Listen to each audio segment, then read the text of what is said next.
Have you ever encountered a hurdle with launching or growing your business? Listen, there are two things that run a business: the back end and your soft skills. Telling you right now, if these aren't in place, you'll lose clients and you'll lose money.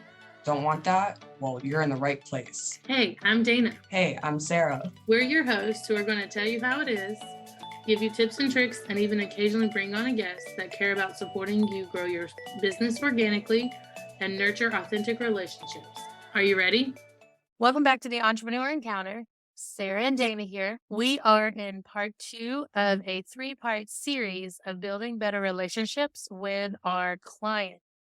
This is something that is really important to both Sarah and I. We don't take this part lightly. We are big on communication, maybe crossing into the over communication level of expectations with our client. But it is through that we are segueing into the topics of today, where we're going to share our knowledge, we're going to exceed expectations of our client, and we want to understand their goals and values. Keeping a good working relationship with our clients is essential. Communicating with them and their teams, and honestly with each other, is vital if we want to keep coming back for more. Sarah, do you have a client in mind where you were able to share your knowledge with someone? When your client comes to you, they come to you because you are the experts. They don't know what they really need help with until you have a conversation with them. So when you are working on a project, okay, so for example, if you're working on a project with somebody and they need a blog post written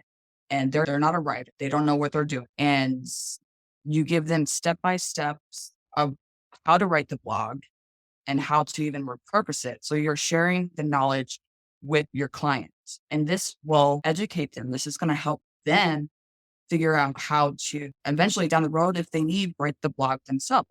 Your clients are going to want to know the ins and outs of the projects that you're working on. Some might want you to do the project and that's that, but there are clients that want to be in it the whole way through. If you are not communicating process with your clients, there might be a disconnect, because this is your opportunity to share the information and educate your client for them to have a better understanding of your expertise. I think it also brings, last time, I think we talked about building confidence or making them feel comfortable. They're coming to you because they have questions. They don't know how to do X, Y, Z. If you're a social media marketer, your clients are coming to you because they don't know how to properly market, or they don't have the time to do so, but they also really don't understand the various algorithms, how often someone should be posting, what platforms they should even be on to reach their ideal audience.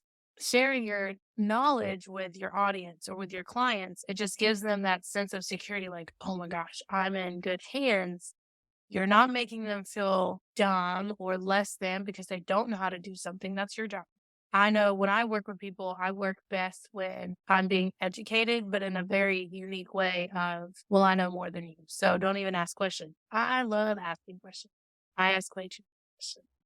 If you ask anyone in my inner circles of life, if I don't know something, I'm going to ask, and I'm going to probably ask in 50 different ways to see if I can better understand it, even though it's probably the same base level question. Sharing your knowledge and educating them helps you build that strong client relationship and develop a reputation as a professional, because you're delivering outstanding results. Because most likely they've worked with someone in the past, or they have a friend in the entrepreneur space that has had a bad experience. That's usually one of my first questions in a clarity call is, have you worked with someone like me before, like an online business venture or a CRM setup?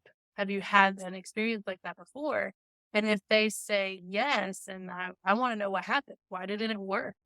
Do you feel like it was more on your end and you just didn't have time to communicate? Or was it their problem? They didn't educate you and keep you up to date and communicate with the soft skills that we talk about in all of these episodes. By setting the reasonable expectation, you give yourself the opportunity to completely impress the client with the final project and continue to position yourself as a leader and someone that they will always want to work with, or always want to refer you to their friends and family who are going from side hustler to entrepreneur full time. You have to go above and beyond your clients, Because if you don't, essentially they're going to not want to work with you anymore. I mean, like if you really think about it too, I know when you're working a 9 to 5 and you're clocking in, you're clocking out, you're just there for a paycheck and you get paid for essentially for what you're doing. So a lot of people in that atmosphere, they don't go beyond because of the role that they play. That as a business owner, as an entrepreneur, as you are working with these people, you are treating them like a human, you're, asking questions, making sure that they have what they need. And so this shows that you actually care for the people that you work. I think that also helps you understand their goals and values better. It gives that mutual respect of when I bring on someone new, or honestly, if I don't even bring them on. I think I was joking with someone a couple weeks ago that if I will provide support and like your goals become my goals, even if it's during that 30 minutes of a conversation, at that moment, I'm so enveloped in what you're talking about that I just instantly start dreaming up avenues of what to do or steps to potentially take. I never tell someone they have to do something one way because we all learn differently. We all have different values, but I will always dream up like these random things that I'm like, oh, well, this might work for you. This way you could reach a part of your audience. Are you launching a course? Well, you should do a podcast tour. And then I provide the resources to be able to achieve that. Whether they become my client or not, my goal is to always have that value to build that mutual respect that I want to support you, whether you buy from me or not. I hope you do, because yes, I am a business. But at the end of the day, I want the people in my realm, my sphere, to know that they are important, that their goals matter, and I want to be connected to them. Whether it's once a month, just networking call, maybe they are local and they come to a networking meeting that I go to every week, and I don't have to schedule more time into my calendar. That would be lovely. I'm not even gonna lie. But I want to make sure that all of my sales have that genuine touch point of I supported you first, because that's my main priority. So I want to tell you a little story. So I have one of the clients I work with.